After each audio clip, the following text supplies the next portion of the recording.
للسنة الثانية على التوالي راح نعيش لحظات رفع أكبر راية بالعراق. بدأت التحضيرات الساعة 4 الفجر، وبعد أن صلينا وكملنا انطلقنا إلى مكان رفعها. وصلنا إلى مكان مخصص لرفع الراية وفتحناها. بس قبل أن نبدأ برفع الراية لازم نزرع شجرة. قرر موكب أهل الراية هاي السنة أن يزرعون أشجار ظلية على الطريق، ثم بعد ذلك بدأت الخطوات الحقيقية وانفتحت الراية على الأرض. الراية بارتفاع 11 متر وبطول 50 متر. صورة الشهيد حاضرة ويانا. طلعت الشمس وبدت اللحظات الحاسمة. المكتوب على الراية أن الحسين مصباح الهدى وسفينة نجاة، وكادر خياطة نعومي يشكر على عمله هذا. توجيهات الأخيرة والمهمة من البطل حسن اللي راح يرفع الراية.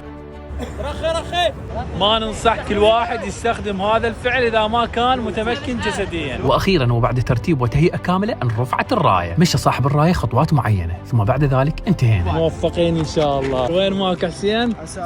من مكان رفع أكبر راية بالعراق، بغداد الزعفرانية. وين ماك حسين؟